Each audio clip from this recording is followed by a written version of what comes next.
So last week I discovered one thing that I neglected, and is the hardest part is not actually making the kimchi, but the hardest part is stop people long enough to taste it.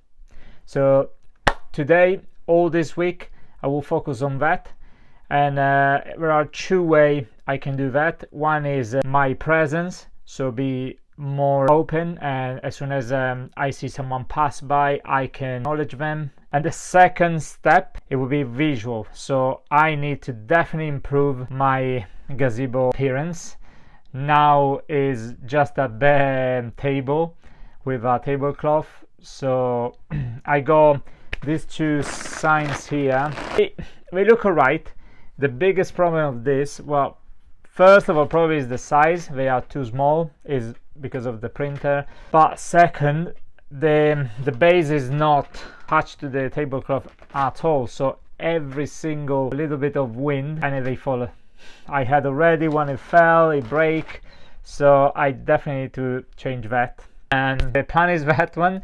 I show you what it came now with ChatGPT. Is actually crazy, because I brainstorm idea for the gazebo and I ask him, can you show me what could be, and this is the result. And it's quite astonished because I like the vibe.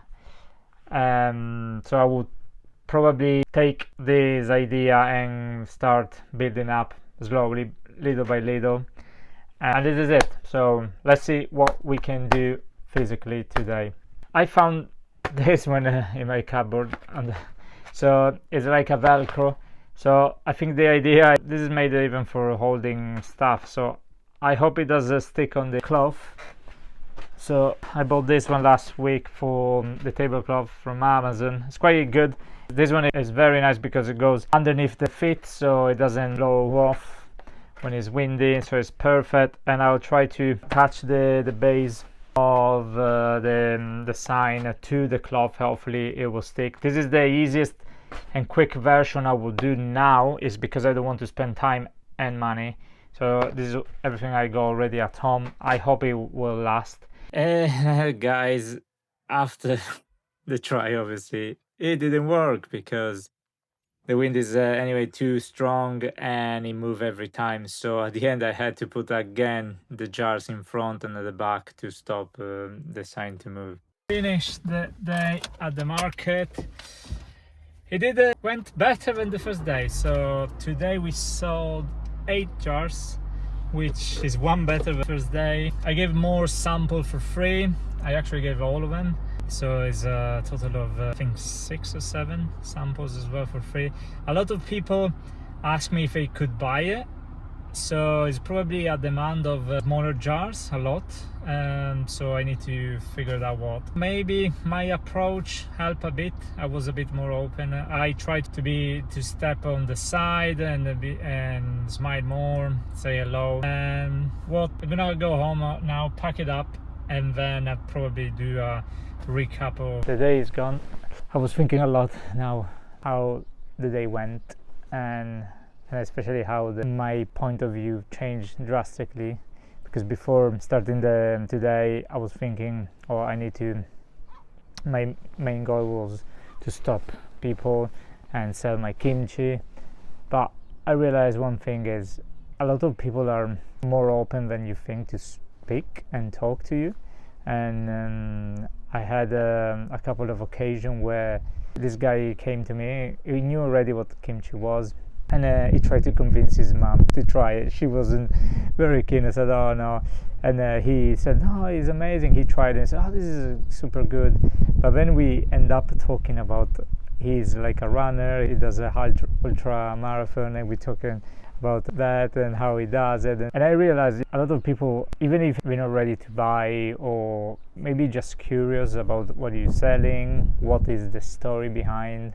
A lot of people ask me how you came up with this idea, do you make your own? So they were more curious.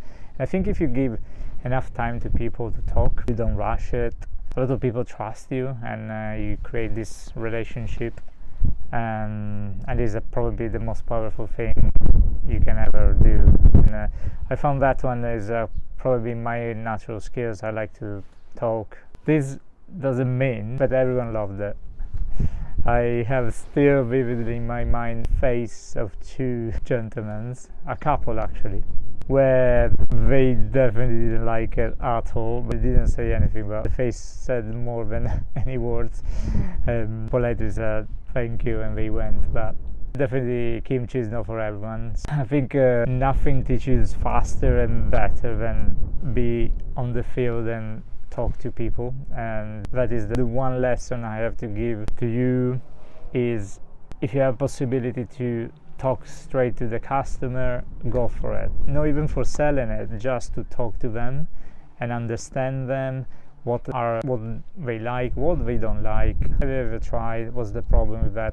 And this works with everything, not my kimchi or food in general, but it could be anything from software to physical product. It doesn't have any limit. As talk to the customer, whatever is the channel you have. Probably the best way is face to face. You cannot lie. And again, I remember the face of the couple, and you cannot lie. You can say, oh, thank you, is good, and what you see in the face is not what we expected. So this is one big takeaway I have for you today. What's next? I want to build a website and offer obviously delivery. I don't know how hard it is and how people are willing to pay, maybe for a jar of 8-9 pounds. On top of it, spend for, I don't know, 2 to 3 pounds in delivery. I don't know if they are willing to do it.